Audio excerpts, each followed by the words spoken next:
이스라엘이 요셉의 아들들을 보고 이르되 이들은 누구냐? 요셉이 그의 아버지에게 아뢰되 이는 하나님이 여기서 내게 주신 아들들이니이다. 아버지가 이르되 그들을 데리고 내 앞으로 나오라. 내가 그들에게 축복하리라.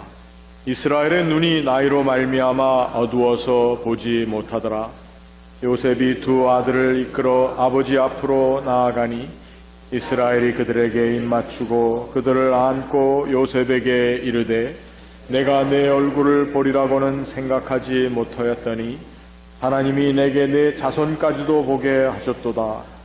요셉이 아버지의 무릎 사이에서 두 아들을 물러나게 하고 땅에 엎드려 절하고 오른손으로는 에브라임을 이스라엘의 왼손을 향하게 하고 왼손으로는 므낫세를 이스라엘의 오른손을 향하게 하여 이끌어 그에게 가까이 나아가매 이스라엘이 오른손을 펴서 차남 에브라임의 머리에 얹고 왼손을 펴서 므낫세의 머리에 얹으니 므낫세는 장자라도 팔을 엇바꾸어 얹었더라.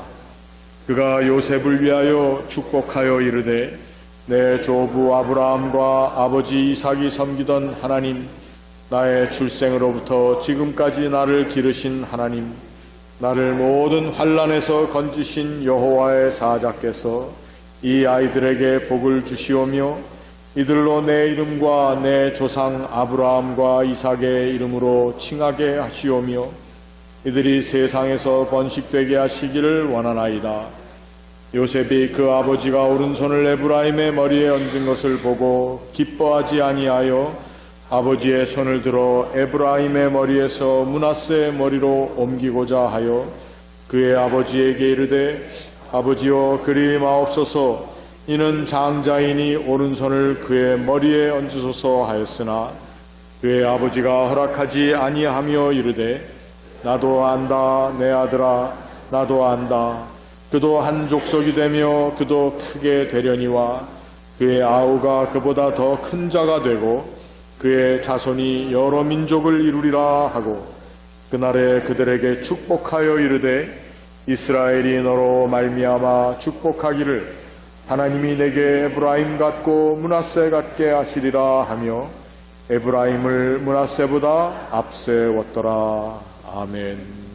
믿음에서 신뢰로란 제목으로 같이 은혜 나누기 원합니다. 오늘 목사님이 아침에 회갑 감사 예배를 드리게 됐습니다. 그리고 곧이어서 오전에는 장례 예배를 드리게 되고 그리고 점심도 못 먹고 이제 결혼 예배를 드리게 됐습니다. 그러니까 이제 환갑 감사 예배를 드리다가 장례 예배 드리다가 결혼 예배까지 이제 쭉 이어지니까 잘못하면 이제 실수를 하기가 딱 좋은데 이 목사님이 이제 그런 실수를 하신 거죠. 그러다 보니까 오전에 장례 예배를 드리고 바로 결혼 예배 주례를 쓰는데 이렇게 시작을 했습니다. 이제부터 고 김철수 군과 고 김윤경 양의 결혼식을 시작하겠습니다. 너무 이제 어이없는 실수죠. 결혼식에 가서 아주 재를 뿌려버렸으니까. 근데 오늘 본문도 사실은 뭐 그렇게 다르지 않은 것 같기도 합니다. 늙은 야곱이 자신들의 손자인 그 므낫세와 에브라임 앞에 딱 서가지고 이제 이들의 복을 비는 거죠. 근데 이제 그냥 하는 게 아니라 오른손과 왼손을 이제 교차시켜서 안수를 하게 됩니다. 그 바람에 이제 맏아들인 므낫세한테는 그 둘째 아들인 므낫세한테는 이제 오른손이 가게 되고 오히려 왼쪽이 에브라임한테 가게 되는 거죠. 바꿔서 얘기했습니다. 그러니까 저도 지금 얘기하다 보니까 헷갈리는 하여튼간 그 큰아들한테 오른손을 놔야 되고 둘째한테 왼손을 놔야 되는데 그게 이제 반대로 된 거죠. 요셉이 이것을 이제 보고서 마땅치 않게 여긴 거죠. 그러다 보니까 아버지의 오른손을 옮겨가지고 교체화된 걸 바로 이렇게 만들려고 합니다. 그러니까 이 아들이 맏아들입니다. 그러니까 아버지의 오른손을 큰아들인 이제 므낫세한테 놔야 됩니다. 이제 그렇게 얘기를 하고 아버지가 이제 눈이 이제 늙어가지고 잘 안 보이니까 그런 거다라고 이제 생각을 하는 거죠. 근데 이제 이 장면을 잘 보게 되면은 야곱이 그 젊을 때 있었던 일을 우리가 연상하게 됩니다. 야곱의 아버지가 이제 이삭이죠. 이삭이 늙어서 눈이 어두워져서 잘 보질 못할 때 그때 어떤 실수를 했는지 우리는 잘 알고 있습니다. 자신이 분명히 차남이었고 에서가 장남이었고, 야곱은 아버지 눈이 어두워서 잘 보이지 않는 것을 이제 틈타가지고 형을 대신해서 손과 목에 염소 새끼의 가죽을 붙이고 가가지고 아버지 앞에서 축복을 받죠. 그러면서 형의 장자권과 축복을 빼앗게 됩니다. 이 창세기 27장에 보면 그걸 그렇게 기록을 하죠. 18절부터 야곱이 아버지께서 나아가서 내 아버지여 하고 부르니 이르되 내가 여기 있노라. 내 아들아 내가 누구냐? 야곱이 아버지께 대답하되 나는 아버지의 맏아들 에서로소이다. 아버지께서 내게 명하신 대로 내가 하였사오니 원하건대 일어나 앉아서 내가 사냥한 고기를 잡수시고 아버지 마음껏 내게 축복하소서. 이삭이 그의 아들에게 이르되 내 아들아 내가 이렇게 이같이 속히 잡았느냐? 그가 이르되 아버지 하나님 여호와께서 나로 순조롭게 만나게 하셨음이니이다. 이삭이 야곱에게 이르되 내 아들아 가까이 오라. 내가 과연 내 아들 에서인지 아닌지 내가 너를 만져보려 하노라. 야곱이 그 아버지 이삭에게 가까이 가니 이삭이 만지며 이르되 음성은 야곱의 음성이나 손은 에서의 손이로다 하며 그의 손이 형 에서의 손과 같이 털이 있으므로 분별하지 못하고 축복하였더라. 이삭이 이르되 내가 참 내 아들 에서냐? 그가 대답하되 그러하나이다. 야곱이 사기로 그 형의 장자권을 빼앗았던 사람인 거죠. 그로 인해서 이제 형을 피하게 되고 집을 떠나서 이방 땅을 떠돌고 그렇게 해서 자기의 유랑 생활이 시작이 되게 된 것입니다. 한마디로 자기가 차남으로 태어났지만 그 형이 장자권을 뺏고 나서 그의 인생에 여러 가지의 일들이 벌어지게 되는 거죠.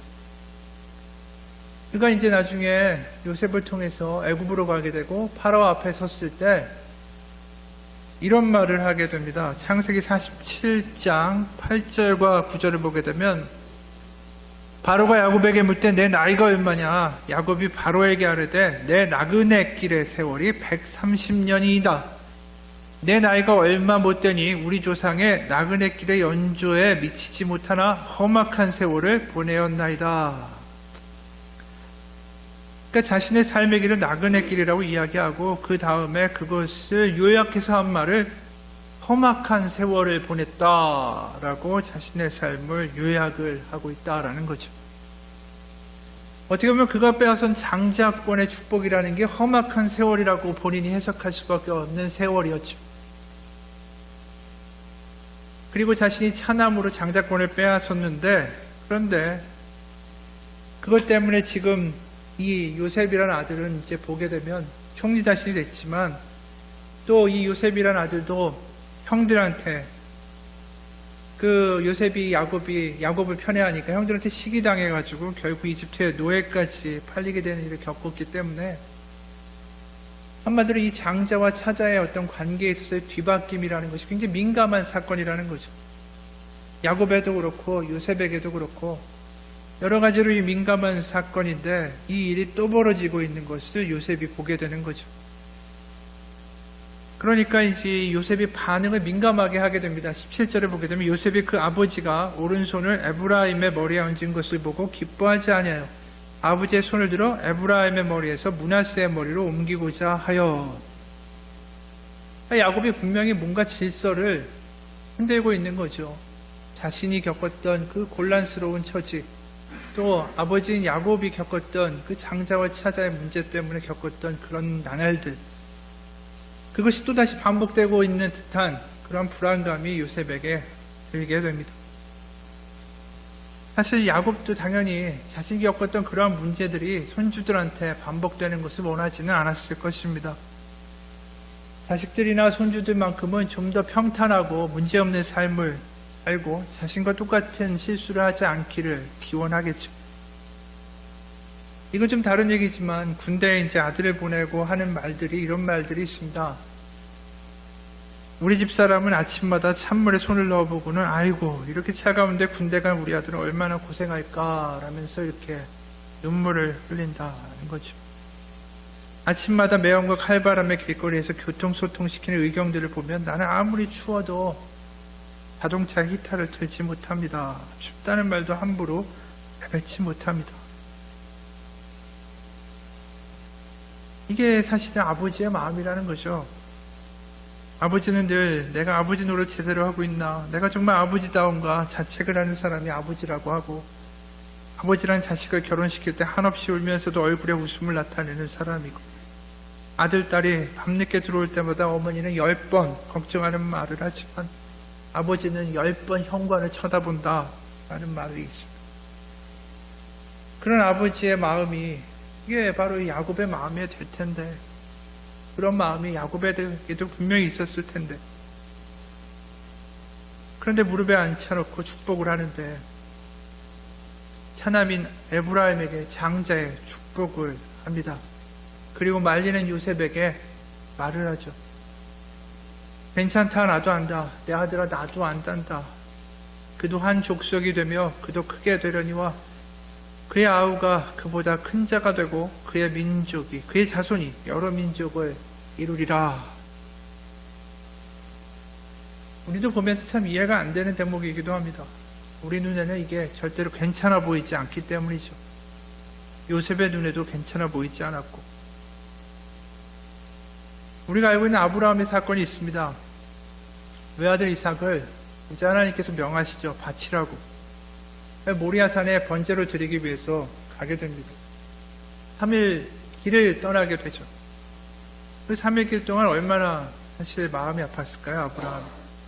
100세 얻은 아들을 죽이러 가는 그의 마음, 그 3일 길이, 걸어가는 길이 고통의 길이었고, 정말 수없는 번뇌의 길이었고, 하루길이 마치 100년길처럼 느껴졌을지도 모르죠. 그리고 그의 아들 이삭과 같이 산에 오르고, 아들 이삭이 이렇게 얘기했죠. 아버지, 아브라함이 왜 그러냐?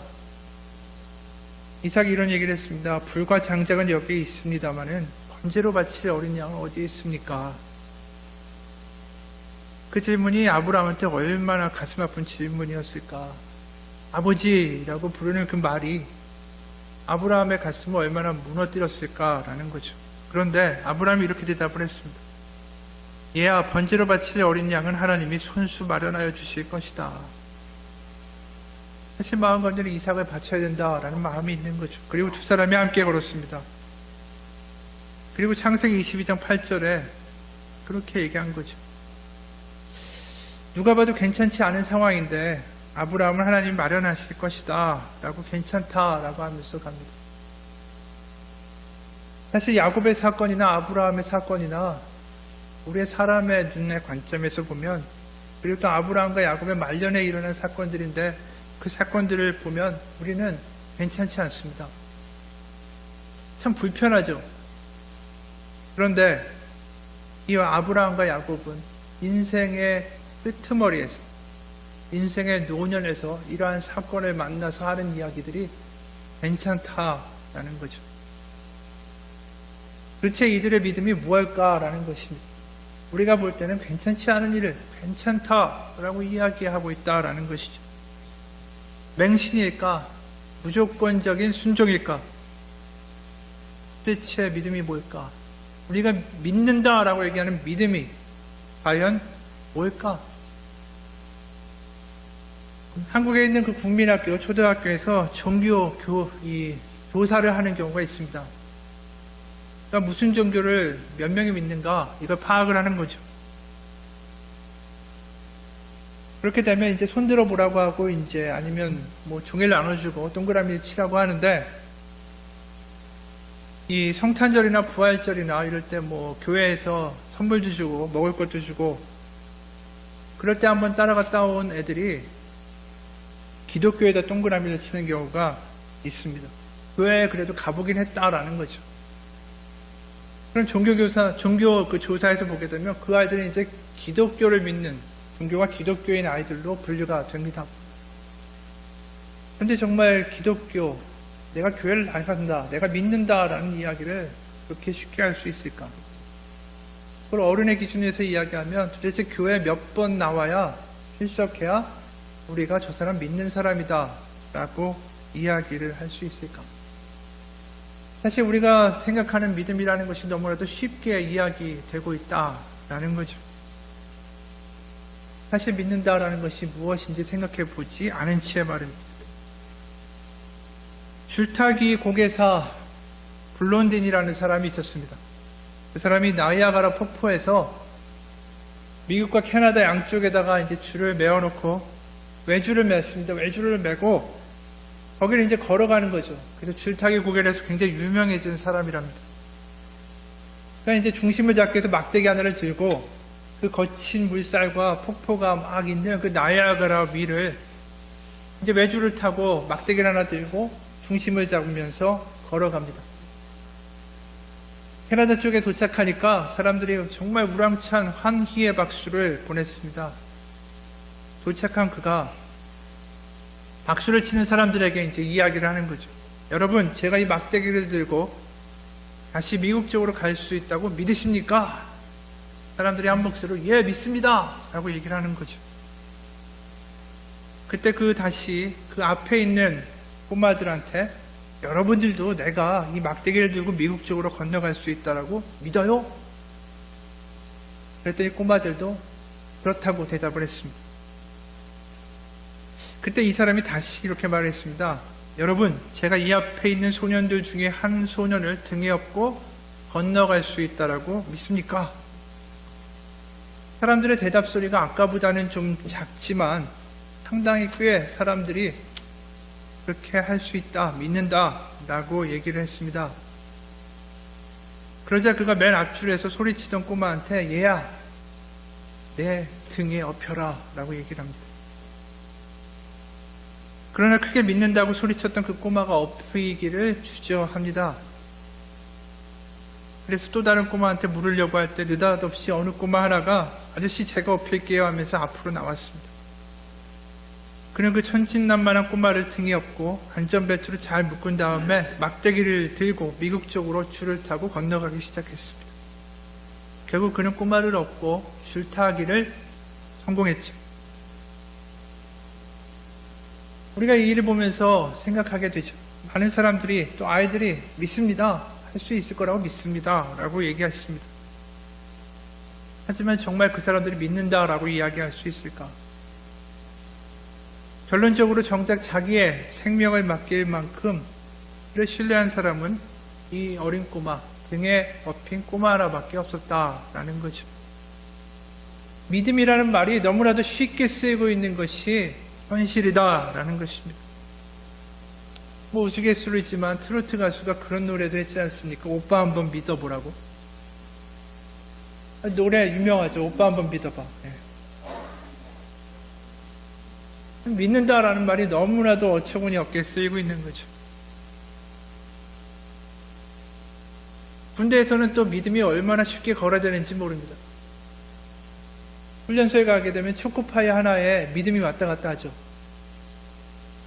군대에서 초코파이 하나만 주면 전도가 됩니다. 훈련소에서 5개가 되면은 불교 신자도 기독교 신자로 바꿀 수가 있고, 초코파이 10개만 주면 선교지에 파송도 할 수 있다. 뭐 이런 얘기를 합니다. 세상에서 믿는다라는 말이 너무나도 얄팍하게 쓰이고 있다라는 거죠. 믿고 있는 우리에게도 마찬가지입니다. 사실 우리는 이 말년에 아브라함과 야곱의 사건을 보면서 그들이 말하는 믿음이라는 것은 사실 믿음이 아니라 전적인 신뢰다라는 것을 보게 됩니다. 하나님에 대한 신뢰라는 것이죠.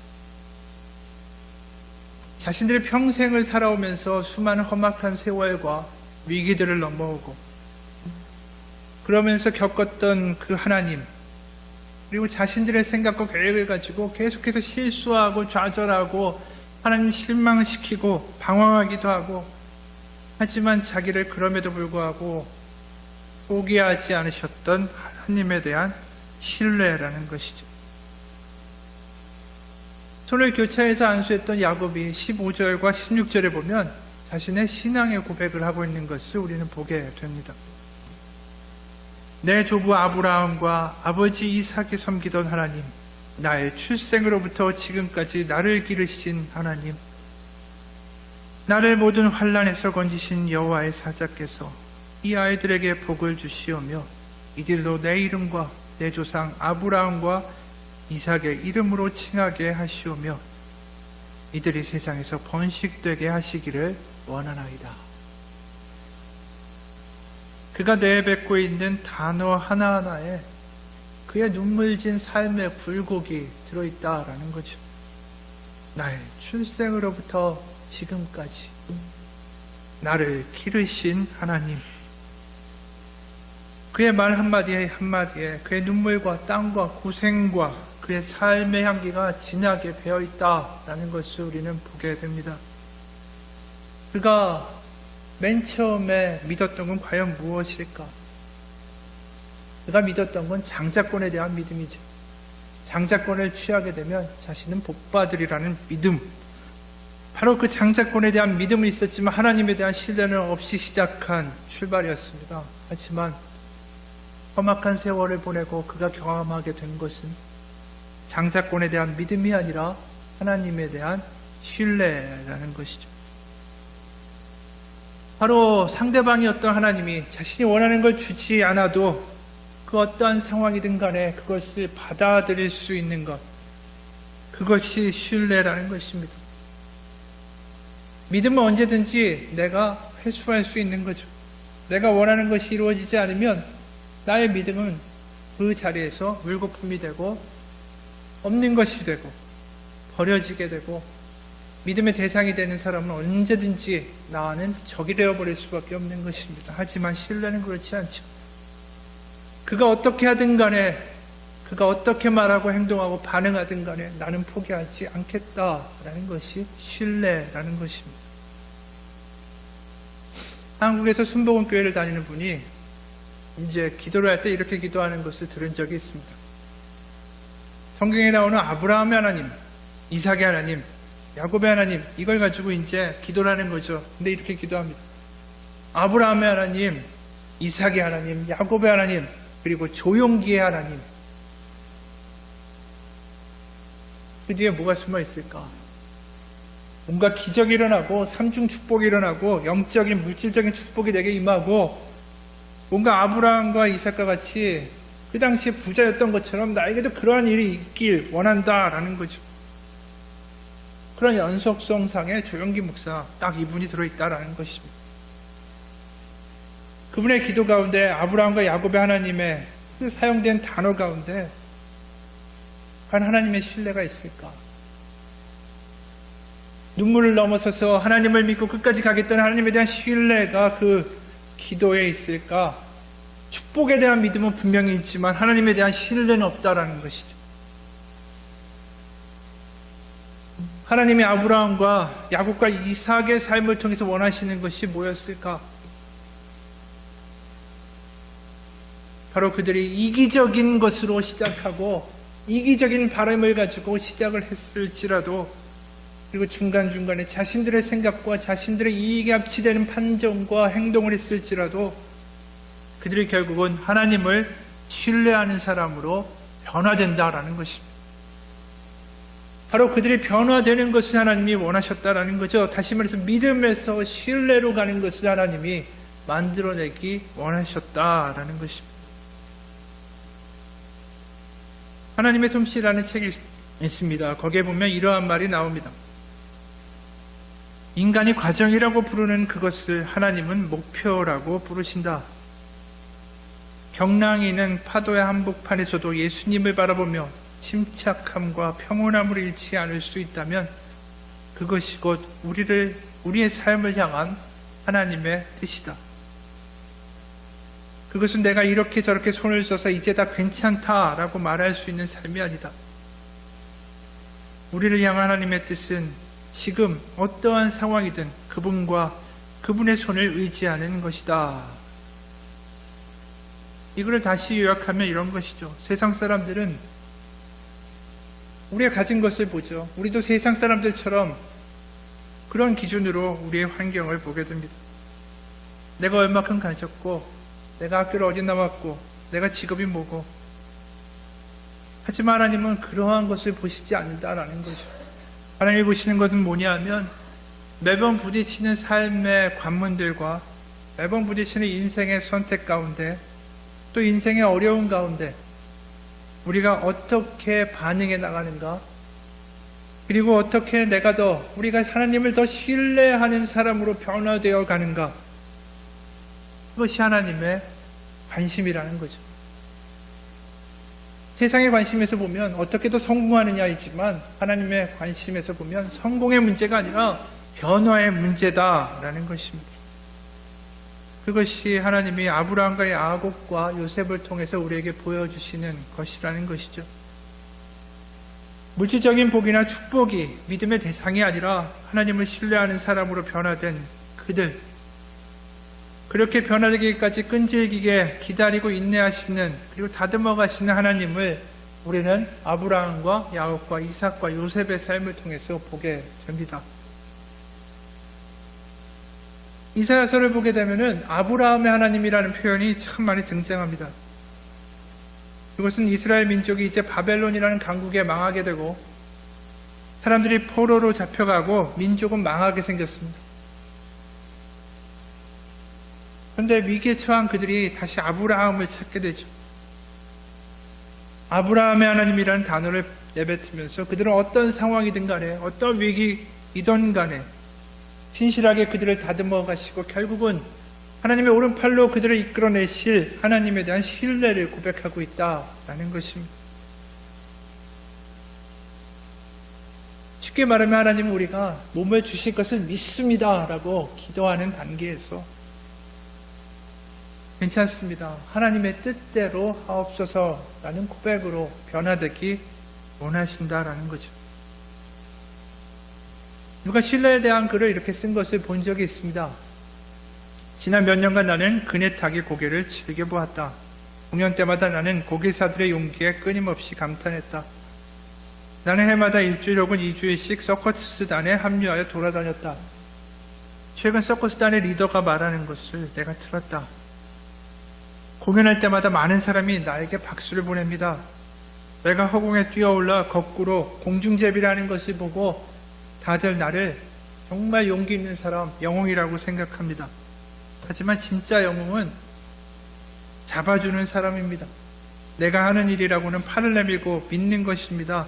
잡는 사람이 나를 잡아 끌어올려 주리라고 믿는 것뿐입니다. 우리의 삶에 대한 비슷한 것이 있는 것 같습니다. 어떤 목사님이 이런 글을 썼는데 비슷한 이야기죠. 어느 날 사무실에 한 장로님이 찾아오셨습니다. 그리고 말합니다. 목사님, 저 암이래요. 수술해야 된답니다. 기도해 주십시오. 하나님이 저에게 낮아지라고 하시네요. 그래서 그 목사님이 이렇게 말합니다. 나는 장로님을 위해 기도한다. 그리고 수술을 받으셨다. 그런데 수술이 완전히 되지 못해서 다시 수술을 하게 되었다. 장로님은 수술 전에 다시 찾아오셔서 이렇게 말씀하셨다. 목사님, 하나님이 저에게 더 낮아지라고 그러시네요. 그런데 참 이상하죠? 마음은 너무나 평안해요. 목회를 하다 보면 그런 경험들을 하게 됩니다. 정말 어떤 분은 큰 질병에 걸리고 문제가 쉽사리 해결되지 않고 거기에 경제적인 문제들까지 겹쳐질 때가 있지만 하나님을 신뢰하고 그 가운데 평안하다라고 말을 하는 분들을 볼 때마다 그곳에서 하나님의 얼굴을 보게 되죠. 미국의 부자 88위로 그 포브스지에서 선택된 한 분이 있습니다. 그분이 이제 모레 가게 되면 Forever 21이라는 그 패션 브랜드가 있죠. 거기 경영하는 분인데 그분이 그 한인타운에 84년도에 옷가게를 차렸고 장사가 잘 돼가지고 지금의 자리까지 오게 됐죠. 그가 이렇게 말합니다. 장사가 너무 잘 되고 그래서 맨날 골프를 치러 다녔다. 세상 재미에 푹 빠져 살기 시작했고 그럴 때 아내가 하루만 교회 가자고 부탁을 했다. 교회가 개척교회여서 맨 뒷좌석에 앉았다. 예배가 시작되면서 찬송가 소리, 무슨 찬송가인지 기억도 안 나는데 고개 숙여서 한참 여러 가지의 생각들이 주마등처럼 지나갔다. 과거가 생각났다. 부모님이 이민 가고 나 혼자 앞이 캄캄했던 시간들, 어떻게 살아야 할지도 모르고 방황하던 시절들, 미국 와서 죽도록 고생하던 시절들, 다리가 아파서 그릇 닦으면서 얼마나 서럽게 울었었는지 모든 시간들이 생각나면서 그냥 눈물이 났다. 내 안에 뭔지는 모르겠는데 세상 즐거움에서 채울 수 없었던 그 어떤 것이 채워지는 것을 느낄 수 있었다. 그러면서 이제 하나님, 제가 믿기를 원합니다. 똑바로 제대로 알고 싶습니다. 왔다 갔다 하기 싫으니까 똑바로 가고 싶습니다. 라고 기도했다라는 거죠. 그러고 나서 선교에 대한 마음이 막 생기기 시작했습니다. 선교지에 가기 시작을 하죠. 그러면서 이 말합니다. 선교를 다녀와 이전에 사랑했던 것을 버렸다. 내가 가장 사랑했던 것이 무엇인가? 그것은 돈이었다. 그래서 돈을 버리기 시작하고 그 다음부터 내 수입의 10분의 1로 살았다. 아이들에게 사고 싶은 거 안 사주고 냉장고도 비기 시작했고 돈의 노예가 되지 않도록 단단히 결심했다. 아내도 화장 한 번 안 하고 명품 가방 하나 없다. 한 번은 아내가 단기 선교 갔다가 인천공항에서 입 닦고 세수하고 세면대에 흐름물을 닦고 있는데 옆에 젊은 여자분이 아줌마 여기도 닦아주세요 라고 했다. 그 정도로 소박하다.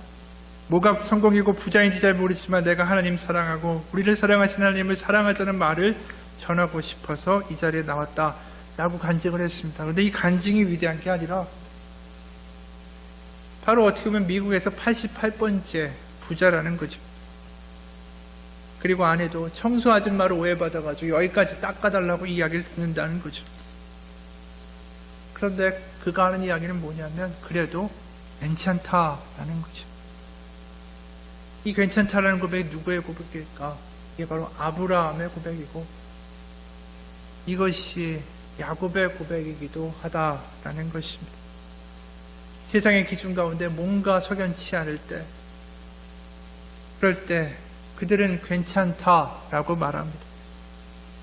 그것이 하나님에 대한 신뢰라는 것이죠. 부부관계도 마찬가지입니다. 우리가 살다 보면 부부싸움도 많이 하죠. 누가 이런 말 했습니다. 부부는 3주 동안 서로 연구를 하고 결혼하게 되면 3개월 동안을 사랑을 하게 되고 3년 동안 싸움을 하게 되고 30년 동안은 뭐로 살까요? 정으로 산다. 그런 말이 있습니다. 결혼 생활이 오래되게 되면 사랑이라는 어떤 감정보다 더 깊은 정이 생기고 어떻게 보면 신뢰라는 것도 생기게 되죠. 부부 금실이 아주 좋기로 소문난 부부가 있었습니다. 노부부였죠. 그들이 부유하지는 않지만 서로를 위해서 아주 돌보아주면서 행복하게 살았습니다. 근데 할아버지가 아파가지고 병원에 치료를 다니면서부터 할머니를 구박하기 시작했습니다. 약 가져와. 여기요. 물은. 아니 이렇게 뜨거운 물로 어떻게 약을 먹어? 그러면서 그 물컵을 엎어버렸습니다. 할머니가 다시 물을 떠왔더니 그렇다고 찬물을 가져오면 어떡해? 하면서 물을 또 엎어버렸습니다. 손님들이 또 찾아오니까 할아버지는 이번에 먹을 거 제때 안 가져온다고 소리쳤습니다. 그러니까 할머니가 당신이 하도 난리를 피우는 바람에 저도 지금 정신이 벙벙해서 그만 하고 말을 하니까 할아버지가 화를 버럭 내면서 소리쳤습니다. 이게 어디서 말대답이고? 이 할머니는 손님들이 계신데 너무하시네요 라고 눈물을 훔치며 밖으로 나갔습니다. 보다 못한 손님 중에 한 사람이 조심스럽게 말했습니다. 어르신네, 왜 그렇게 사모님을 못살게 구세요? 그러자 한참 동안 아무 말도 안 하던 할아버지가 한숨을 내쉬면서 입을 열었습니다. 저 할망구가 마음이 여려서 나 죽고 나면 어떻게 살지 걱정이 돼서. 그러면서 어느새 할아버지의 눈엔 눈물이 하나 가득 고였습니다. 얼마 뒤 할아버지는 돌아가셨죠. 그리고 그 무덤가 한켠에 우두커니 서서 눈물을 훔치고 있는 할머니가 있었습니다. 이게 부부고 이게 신뢰하는 거죠. 하나님과 우리의 관계도 마찬가지입니다. 사탕발림으로 좋다, 좋은 것만 주고 내가 너 사랑해라고 말만 하는 것이 아니라 바로 하나님은 우리를 신뢰하고 우리는 하나님을 신뢰하는 것이죠. 하나님은 그냥 우리가 원하는 것을 얻기 위한 대상이 아닙니다. 하나님 우리의 소원을 들어주는 대상이 아니라 우리와 함께 이 땅을 살아가 주시고 우리 세상 끝날까지 우리와 함께 하시는 분입니다. 성경은 얘기하죠. 예수님은 신랑이고 교회는 신부다라는 것입니다. 어렵고 어둠의 골짜기를 지나갈 때, 우리의 삶에 어려움에 닥쳤을 때 우리는 교회에 와서 십자가를 바라보면서 기도합니다. 십자가에 못 박히신 주님, 저의 고통과 어려움을 아시죠? 우리는 더 긴 말이 필요가 없습니다. 마치 그 노부부처럼 말하지 않아도 그 마음을 알게 되고 우리에게 부어주신 하나님의 마음을 알게 된다라는 거죠. 그러면서 우리는 막연한 소원의 대상인 하나님이 아니라 우리의 마음을 알고 우리도 그 마음을 아는 하나님을 알게 됩니다. 야곱이 바로 그 하나님의 마음으로 오늘 므낫세와 에브라임을 축복합니다. 세상의 기준으로 보면 잘못된 축복이었고 요셉이 볼 때도 말이 안 되는 일이었지만, 자신의 삶을 돌아보아도 문제가 있는 것일 수 있지만 그는 자신의 생각이 아니라 하나님을 신뢰함으로 주님의 마음으로 자신의 혈육에게 교체하여 안수합니다. 그리고 말하죠. 괜찮다 내 아들아, 이것이 하나님의 뜻이란다. 같이 기도하겠습니다.